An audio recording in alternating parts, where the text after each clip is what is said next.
Hi, it's Eldon from the MindBody Project. Welcome back. Thanks for the follows.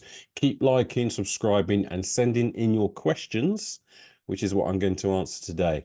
Today's question is, let's have a look at it. You've said eat fruit, but I've been told not to eat fruit. So I'm really confused. Right. So let's go through this. The way I'm going to explain this is imagine a nightclub. Okay, so we've got a nightclub. In this nightclub, you've got a VIP area. 75% of people go in the VIP area of this nightclub. Okay, but that's the capacity. 75% can go into the nightclub VIP area. That is what we'll call the liver. That's the liver. Then we've got 25%, which can go in the standard area of the nightclub. And that's what we'll call the muscles. And then you've got the queue outside of the club. And that's what we'll call the fat adipose tissue. So that's fat. Okay. So we've got the liver, which is 75% of glucose is stored in the liver. And you've got 25% of it stored in the muscles. Okay. Now, the rest of it is this massive queue. Okay, now this queue can be affected by, let's say, nutrition. So if you eat correctly, this queue can go down. All right, so that takes care of the queue. So in other words, we ain't got so many people trying to get into the club. We've also got bouncers. Now, bouncers can control the amount of people going into the club. Okay, so the bouncers are exercise. So it stops people going to the club. The other thing that bouncers can do as well is the bouncers can expand or open up a different area of the club. In other words, exercise can actually, if you train, then the bigger your muscles are, the stronger your muscles are, the more glycogen or glucose you can actually have. Okay. And the other thing about exercise, let's go back to the bouncers again. The bouncers can actually chuck people out of the club. So the bouncers go, you've had enough, out. So now there's more room for people in this queue to come into the club. Okay. Now with fruit, that wants to go straight through to the liver. So fruit wants to go straight through to the liver and be stored there.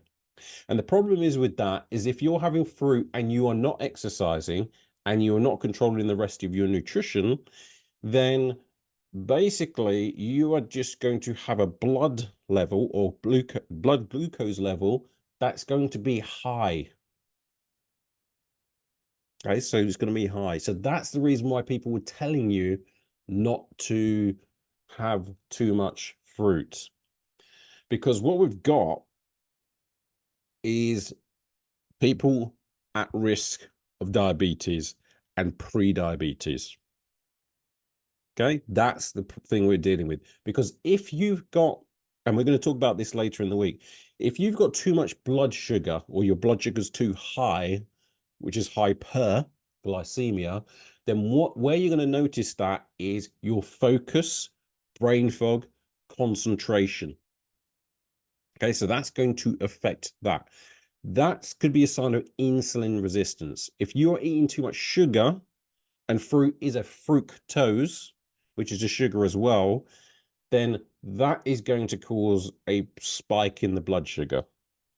All right. So that's what's going to happen. We've got 5 million people in the UK with diabetes. We've got 7 to 10% of people with pre-diabetes. Okay, so pre-diabetic. So that's the stage just before. So you've got normal, which is below 5.7% in the what we call a HbA1c test, which is what doctors will give you, which is a space over 3 months. So that tests your hemoglobin in the blood. so blood sugar levels. So if it's slightly raised, if it goes above between, I think it's 5.7 to 6.4, then that's what we call the pre-diabetic range. And if you've got pre-diabetes, then the doctor should be, and I know they don't always do this, should be saying, right, we need to do some more moderate exercise here. So if we've got 7 to 10% of the population doing this, this is a problem. The big problem. Okay, because this part can cause the depression because it's going to screw up how your brain works. There's other complications you can have as well. And when it goes above 6.4%, this HbA1c test, then that is actually diabetes, and diabetes type 2. So 90% of diabetes is type 2. Okay, this is lifestyle stuff now. This is why I always say mind and body together. It's the same thing because you're affecting the same thing. The other thing about sugar as well, which is becoming apparent now, is it's a danger to the brain, especially when it comes to dementia and Alzheimer's as well. So some people are calling this, some doctors and that, I know some don't like it, but some people are calling that diabetes type 3 because that the sugar is causing a problem with the brain as well. Okay, so these are the dangers of sugar and artificial sweeteners, by the way. They're not the healthier choice because they cause a problem as well. But that is the problem. That is the reason why people are telling you not to have fruit. But can you have fruit? You can have fruit. I have fruit. But the thing is, I do lots of exercise. And this is why you need a strategic approach to nutrition, exercise, fluids, and breathing techniques, as well as mindset. So you need all of that working together. It's not just about fruit per se. I know sugar is not necessarily bad for you. It's the amounts that we are currently having with the hidden sugars going into the body as well. If you are pre-diabetic, then I would be limiting the amount of fruit going into your body. If you're not exercising, what will happen is it will store the fat. It will store as fat. So any sugar that doesn't go into the liver because there's no space now, or doesn't go into the muscles because you're not training, any excess sugar is going to go into that queue, and then you're going to have a massive queue which can go as big as whatever. In other words, that's your fat stores. Yeah, that's going to cause a massive problem. So we want to make sure that, and if you add fruit to that, it's not going to be helpful. So this is why the exercise, the fluids, nutrition, and breathing all need to be taken care of.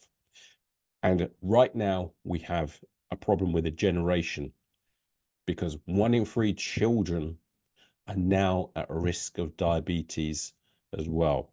So this needs to be trained from an early age to make sure that we don't affect the next generation of kids.